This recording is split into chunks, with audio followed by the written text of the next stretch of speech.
পুকুরে মাছ যখন ছিপে উঠবেই না তখন গামলাতেই মাছ ধরব।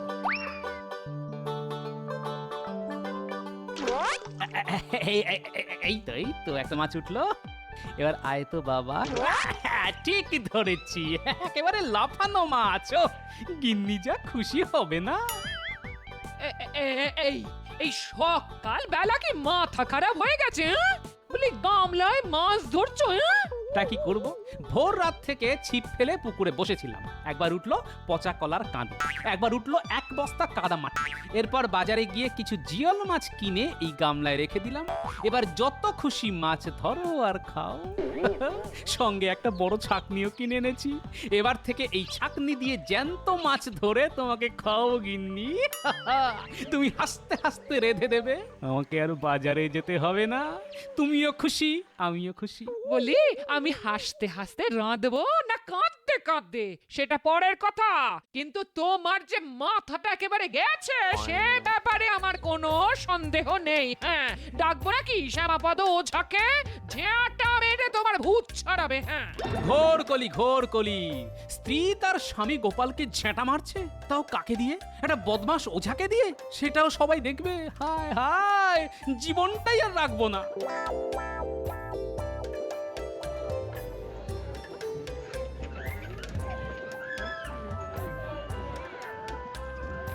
শুনছো ভাই, গোপাল দাদার মাথা খারাপ হয়ে গেছে, গামলায় মাছ ধরছে। কি বলছো? গোপাল গামলায় মাছ ধরছে? আহারে, এত বুদ্ধিমান একটা লোকের এই পরিণতি! না না না, মহারাজের কানে কথাটা পৌঁছে দিতে হবে।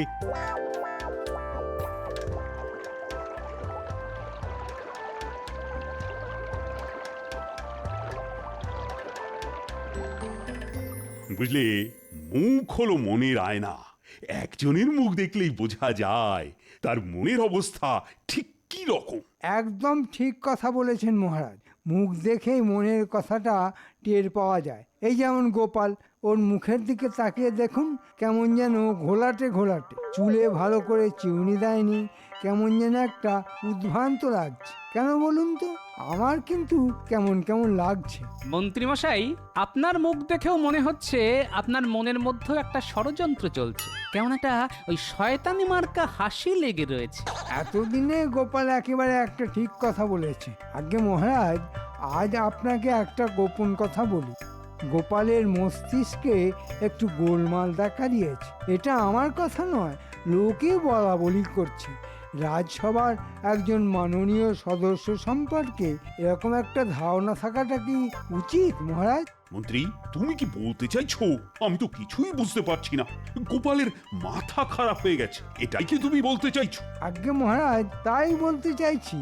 আপনি গোপালকে জিজ্ঞেস করুন, ও আজ গামলায় মাছ ধরছিল কিনা। কি গোপাল, তাই নাকি? তুমি পুকুর ছেড়ে গামলায় মাছ ধরছিলে কেন? আসলে বয়স হয়ে যাচ্ছে তো, রোজ রোজ বাজারে যাওয়া, তারপর গিন্নির মুখ ঝামটা খাওয়া, এই বয়সে আর পোষাচ্ছে না মহারাজ। তাই ভাবলাম নিজের বাড়ির গামলাতেই যদি মাছ চাষ করি। এটা কি পাগলামির লক্ষণ মহারাজ?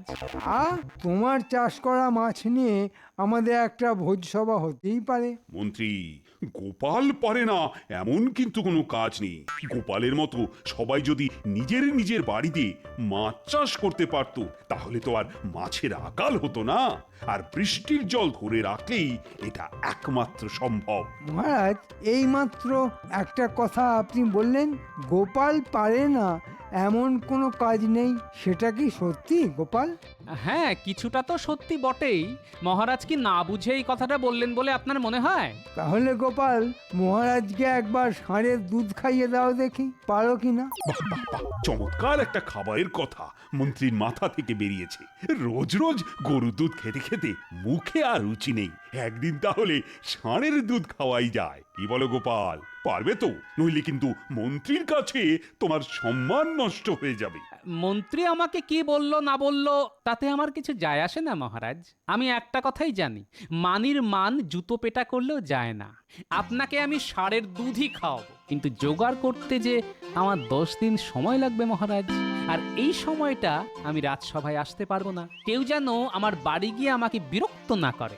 নিশ্চয়ই নিশ্চয়ই 10 দিন সময় তোমায় দেওয়াই যায় কি মন্ত্রী, ভেবে দেখো গোপালের আনা ষাঁড়ের দুধ তুমি খাবে তো? ষাঁড়ের দুধ খেতে পারবো কিনা জানি না, কিন্তু এই 10 দিন একটু ঝামেলা মুক্ত থাকতে পারবো মহারাজ। অন্তত কেউ আর আমার সব কাজে নাক গলাতে আসবে না। বাপরে, যেন মুক্তি পেলাম। মহারাজ, মন্ত্রীমশাইকে বলে দিন আমি ষাঁড়ের দুধ খাওয়াতে পারলে যেন মন্ত্রীমশাই আপনার সামনে নিজের অন্তত একটা কান কেটে আপনাকে উপহার দেয়। বাকি কানটা থাকুক, এর পরে কাটবো।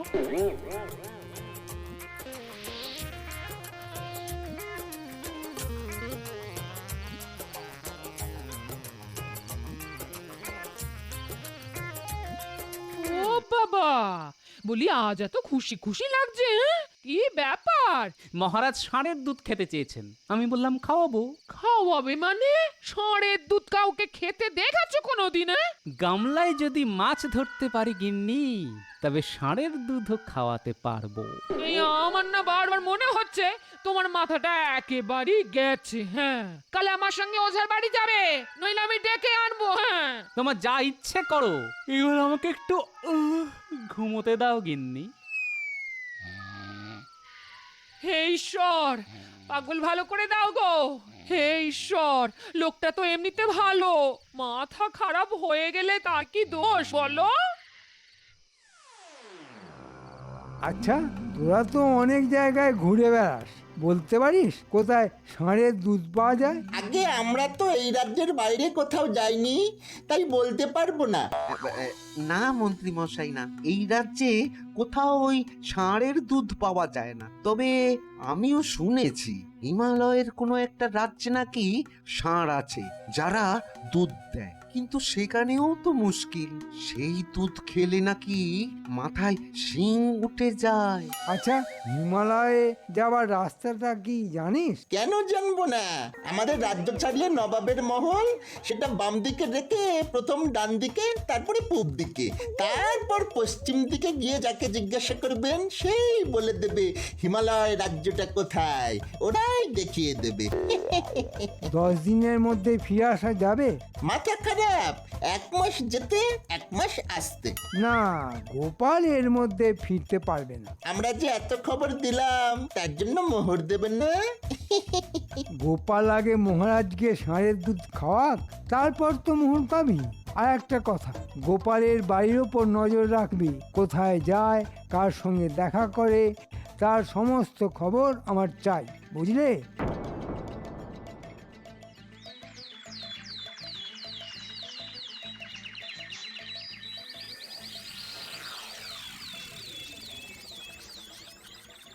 সে তোমরা যাই বলো, গোপাল ছাড়া না এই রাজসভাটা ঠিক জমে না, তাই না মন্ত্রী? এটা আপনি ঠিক বলেছেন মহারাজ।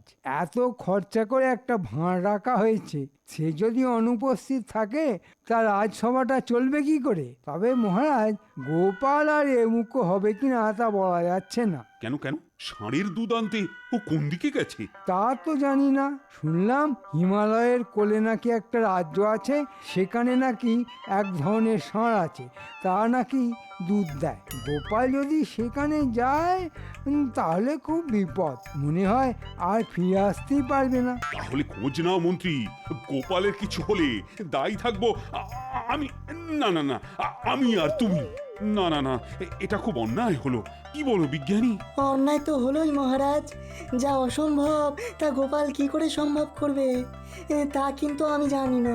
মন্ত্রীকে যদি আপনি বলতেন ঘোড়ার ডিম খাবেন বা হাতির, মন্ত্রী কি পারতো তা জোগাড় করতে? হ্যাঁ, তুমি কি গোপালের ঢেঁকি?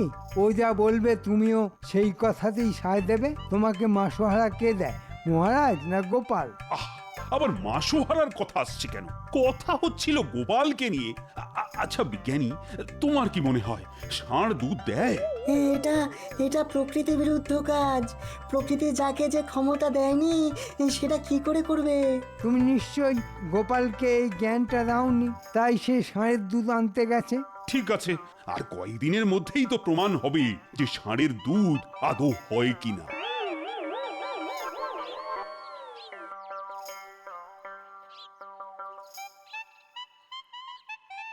কি গো, বলি চাকরিটা কি গেল? হ্যাঁ, রাজবাড়ি যাবার তো কোনো ইচ্ছে নেই, সারাদিন ঘরের মধ্যে লুকিয়ে বসে আছো। তোমার ব্যাপারটা কি বলো তো?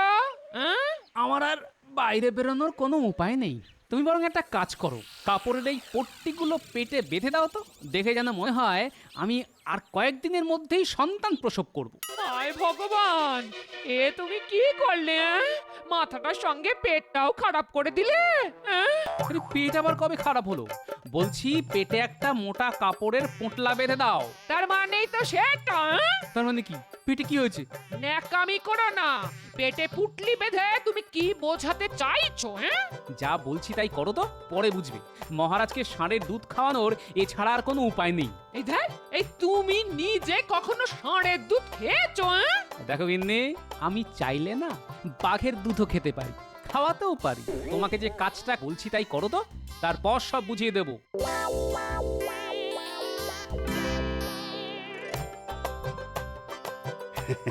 কাল আমরা সবাই মিলে ষাঁড়ের দুধ খাবো। কি মন্ত্রী, যদি সত্যি খাই তাহলে কান কাটবে তো?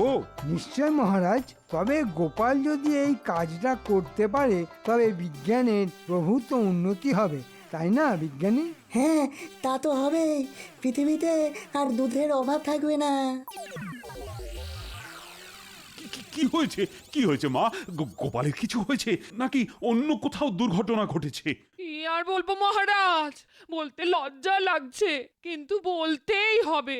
আমার স্বামী সন্তান প্রসব করবে। তাড়াতাড়ি চলুন, যন্ত্রণায় খুব কষ্ট পাচ্ছেন তিনি। তাড়াতাড়ি চলুন মহারাজ। সে কি? এ তো অসম্ভব ব্যাপার।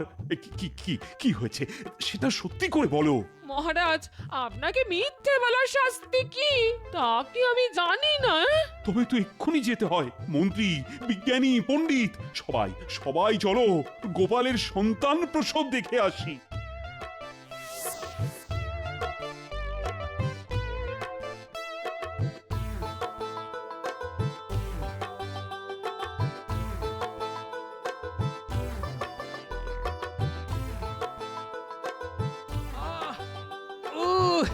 ওরে বাবা! এ কি গোপাল, এও কি সত্যি হতে পারে? না তুমি কোনো চালাকি করছো? কেন সম্ভব নয় মহারাজ? আমি কি সন্তান প্রসব করতে পারি না? না, পারো না। প্রকৃতি তোমাকে সেই অধিকার দেয়নি। তাহলে মহারাজ আপনার ষাঁড়ের দুধ খাওয়া হলো না। কেন? দুটো বিষয় তো একদমই আলাদা। বিষয়টা একই মহারাজ।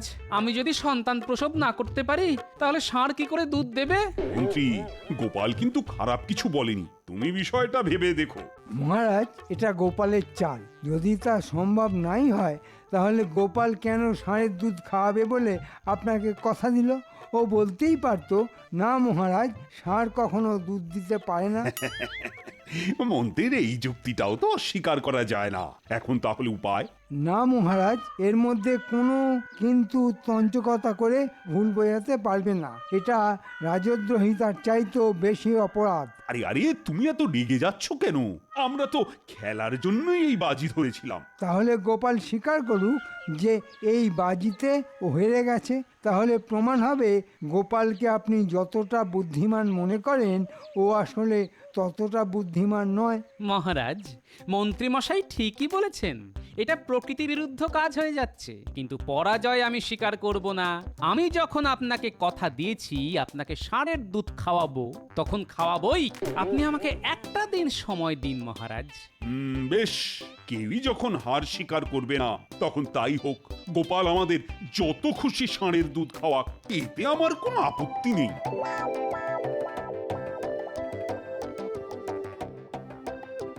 মন্ত্রী তোমার নাকে ঝামা ঘষে দিল তো? কে বললো? কে বললো আমার নাকে ঝামা ঘষে দিল? একটু চুলকে দিয়েছে মাত্র। সে তুমি যাই বলো, মন্ত্রীর কাছে একেবারে লেজে গোবরে হয়ে গেছো।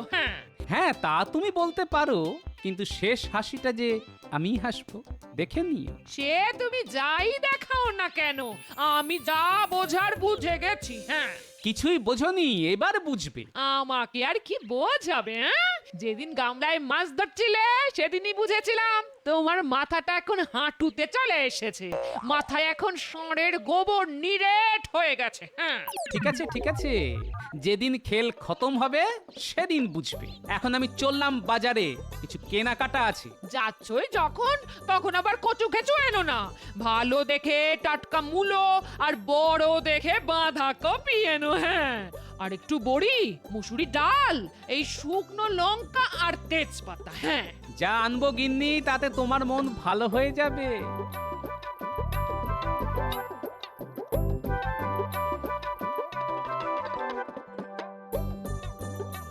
কি মহারাজ, ঠিক বলেছিলাম কি না? গোপাল আপনাকে ষাঁড়ের দুধ খাওয়াতে পারবে না, তাই হলো তো? আমি জানতাম পারবে না, তাই তো বাজি লড়লাম। গোপাল এত জ্ঞানী গুণী, তবু সব জেনেও কেন যে এই বাজিতে রাজি হয়ে গেল বুঝতে পারছি না। তোমাকে কিছুই বুঝতে হবে না, এখন থেকে গোপাল গোপাল করা একটু বন্ধ করো। গোপালের কত বুদ্ধি তা তো নিজের চোখেই দেখলে, আবার বড় বড় কথা বলছো। গোপালের মতো জ্ঞানগুণী লোক কেন যে এই বাজিটা লড়তে গেল? আরে বাবা, আমিও একটা রাজ্যের মন্ত্রী, বুদ্ধি আমার কিছু নেই? গোপালকে মাঝে মাঝে আমি ক্ষমা করে দিই, কিন্তু আর না। এবার যদি দুধ খাওয়াতে না পারে তো গোপালের নামে বাঁদর পুষো বাড়িতে। কি মহারাজ, ঠিক বলেছি কিনা?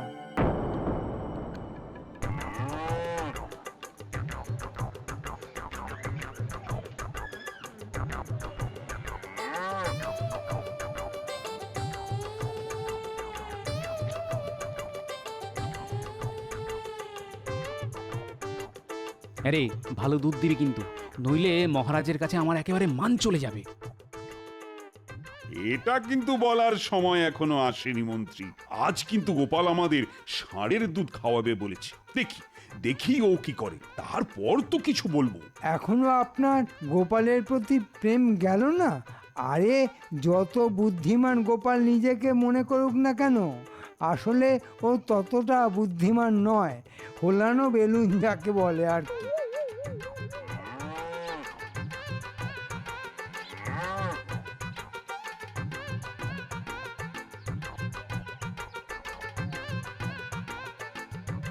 তোর একটা নাম দিতে হবে। কি নাম দেবো বলতো? কি নাম দেব? একটা ভেবে রেখেছি, তুই কিন্তু আবার রেগে যাস না। নামটা মনে রাখিস, ডাকলি সারা দিবি।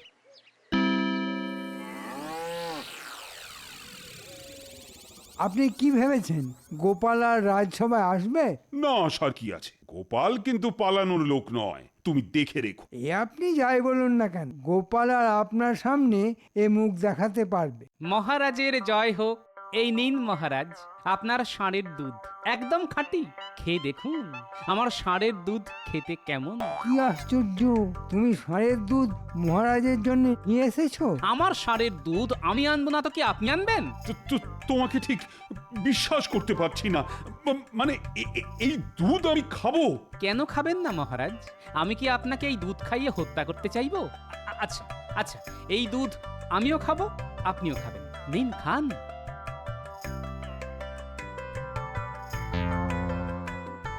এই যে একেবারে গরুর দুধের মতন। গরুর দুধ নয় তো? দেখি দেখি তোমার ষাঁড়টাকে একবার দেখি। আপনার প্রহরীদের বলুন, তারা যেন আমার ষাঁড়টাকে রাজসভায় নিয়ে আসে। এই কি আছো? গোপালের ষাঁড়টাকে ভেতরে নিয়ে এসো।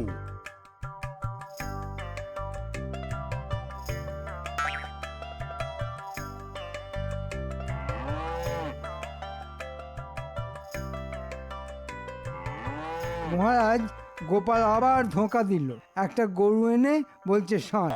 বলেছিলাম না গোপাল একটা মিথ্যাবাদী? এবার আপনি নিজের চোখেই দেখলেন তো। মহারাজ, গোপাল কখনো মিথ্যে কথা বলে না। এটা আমার ষাঁড়। কি করে এটা ষাঁড় হয়? আমি নিজের চোখে দেখছি একটা গরু আমার চোখের সামনে দাঁড়িয়ে আছে। তাহলে আমি কি ভুল দেখছি? মহারাজ, এটা গরু না বলদ তা আমার জানা নেই, আমি এর নাম দিয়েছি ষাঁড়। এই ষাঁড়ের দুধ আপনাকে খাইয়েছি মহারাজ। এবার আবার তঞ্চকথা করলো গোপাল। গরুকে ষাঁড় সাজিয়ে এনেছে বেটা। কি আশ্চর্য, আমার গরুর নাম যদি আমি ষাঁড় রাখি তাতে মন্ত্রী মশাইয়ের কেন আপত্তি তা তো বুঝতে পারছি না। মহারাজ, আপনি কি বলে দিয়েছিলেন পুস্তকে বর্ণিত এক ধরনের বিশেষ প্রাণীর দুধ আপনি খেতে চান, যাদের ষাঁড় বলা হয়? তা তো বলেননি। হ্যাঁ আপনি ষাঁড়ের দুধ খাবেন, তা আমি ষাঁড়ের দুধ আপনাকে খাইয়েছি, এতে কোনো অন্যায় তো আমি দেখতে পাচ্ছি না।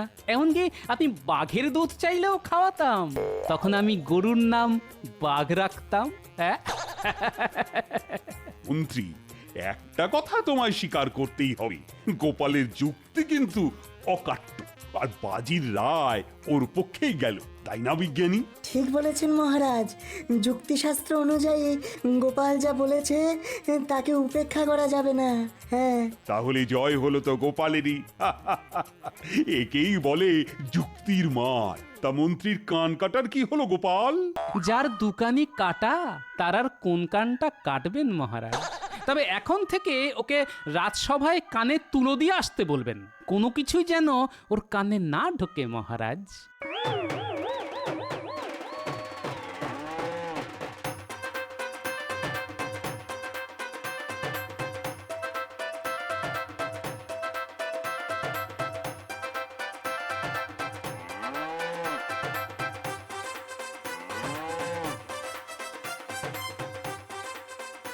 এই ষাঁড়টাকে গোয়ালে রেখে দাও, খুব কাজের প্রাণী।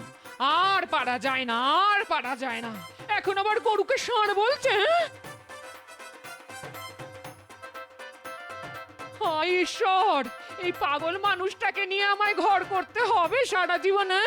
এই শোনো, কাল বাড়ি থেকো, শ্যামা ওঝাকে নিয়ে আসবো, কোনো কারো আপত্তি শুনবো না কিন্তু।